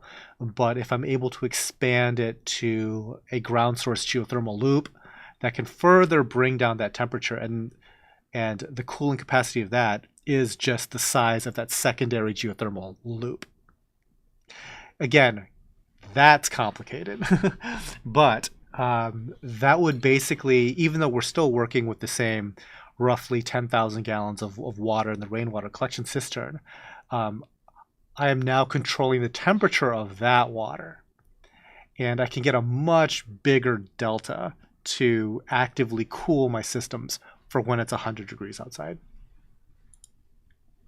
But yes, I love this type of it's like pseudo professional engineering for these types of systems. I quite enjoy that because I think that for like a serious business public aquarium, they might even do like bigger deal, cooler stuff. I don't know. The I don't work in that market space, but I've seen jank public aquariums, and I've seen really insanely well engineered public aquariums. So there is like a pretty big discrepancy. And some of them do really, really cool stuff. Like the one I went to the Netherlands, the Burger Zoo, super dope. I did a video on it. You can check that out later. Like that's where I learned because so much of that place is made out of wood, like giant wood beams and stuff like that. Their entire filtration room is like giant wood decks and stuff like that. And part of the reason why they did that, for example, is for like using sustainable materials that are local to the region. But I learned that if you want to make a building more fireproof than glass and concrete and steel, you make it out of wood. Like having an all wood building doesn't fail when stuff catches on fire like concrete, steel, and glass. Like wood gets stronger under fire, whereas like steel and concrete will collapse. It's really, really interesting. So I had no clue. I'm like, you made the thing out of the things that burn versus the stuff that doesn't burn, huh? But yeah, like the temperature the fire resistance of that building is apparently very high because like as wood burns, it becomes like less good at burning. Like it almost like it gets tougher and it seals itself up. Kind of interesting. Okay, guys, we are nearing the end. So if you have any last minute questions or comments, please feel free to throw it in now or forever hold your peace. And by forever, I mean until the next live stream, which, let me quickly look it up, is going to be next month, August 9th. Perfect. Wood is a great insulator. Is wood a good insulator? I've always heard that wood is not a great insulator because when you're like framing out walls and stuff like that, the wood studs themselves act as like a thermal channel, and so there's like a lot of buildings where they don't have like the wood studs go all the way through. Like if you have like um, let's like a 6x6 framed wall, instead of doing a 6x6, they'll do like 2x4s but stagger them so the outside 2x4s don't touch the inside 2x4s, and so you kind of have like a gap in the middle, and they're able to like put insulation into that gap to completely avoid like the wood channeling of heat and sound for that matter.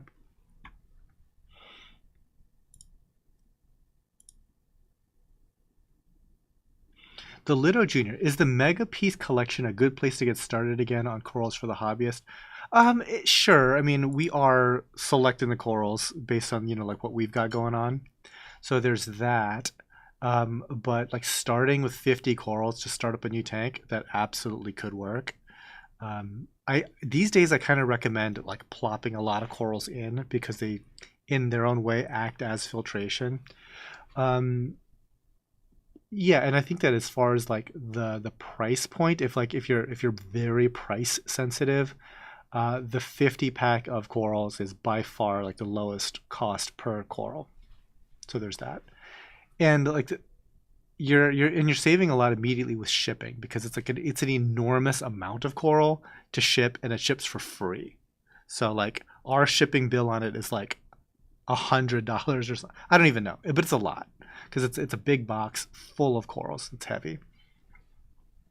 Something to consider certainly.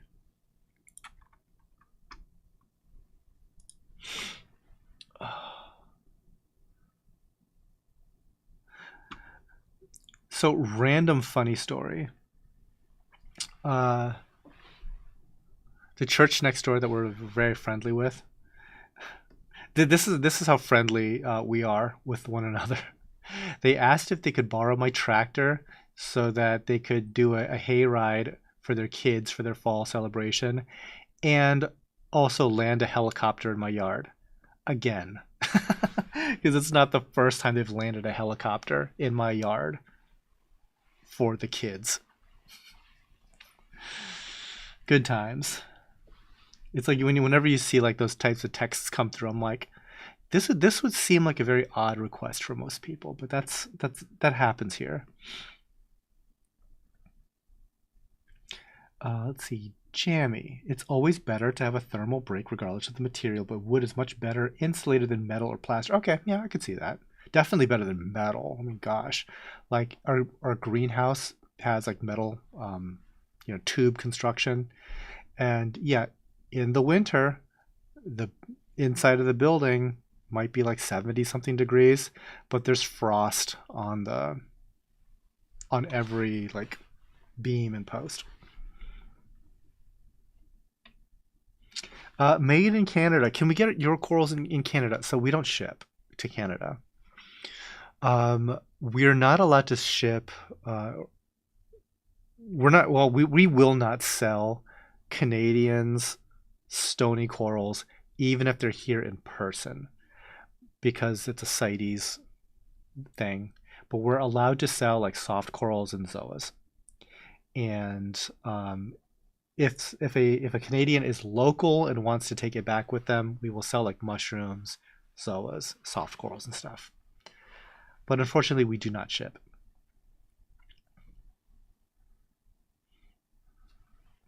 Why am I envisioning the Righteous Family gemstones? LOL. Never seen the show. Heard people like it. I've never seen it.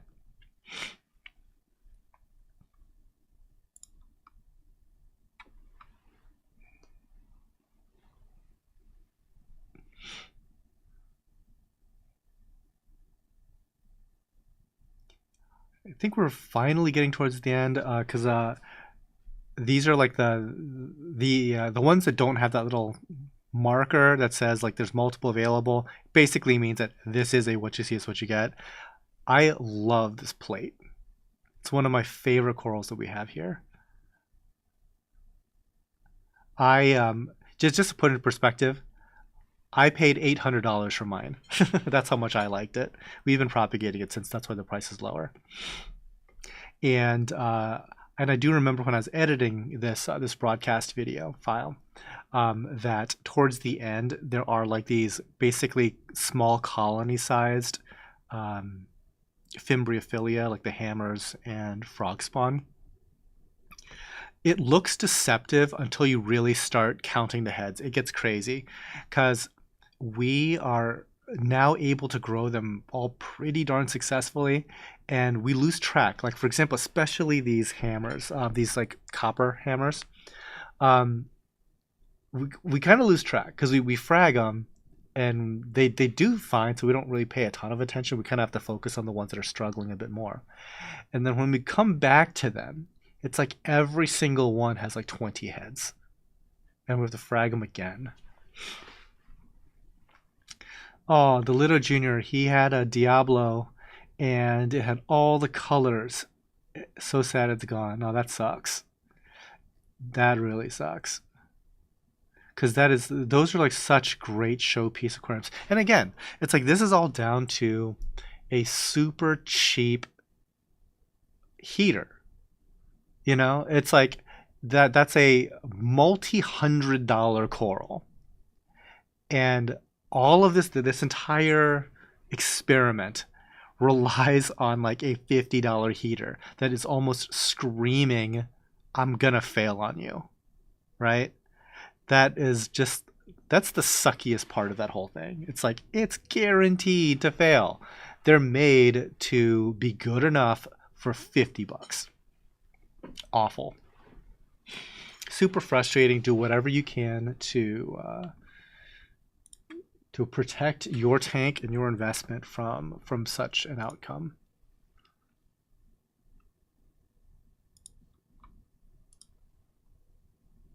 Truth bomb on heaters today.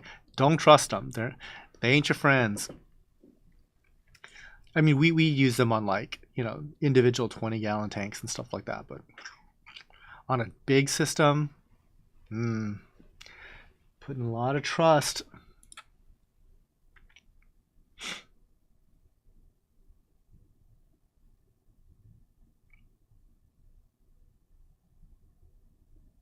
I really forget exactly how many corals there are. This has to be coming to an end soon. I'm like, I need to like mow my lawn or something.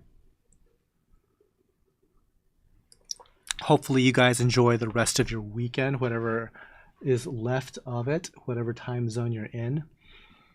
It's about 4 o'clock my time, so I've got to start thinking about, you know, dinner eventually and all kinds of stuff. Getting some actual work done. Did I say it was Sunday? It's Saturday. I have a little bit of the weekend left.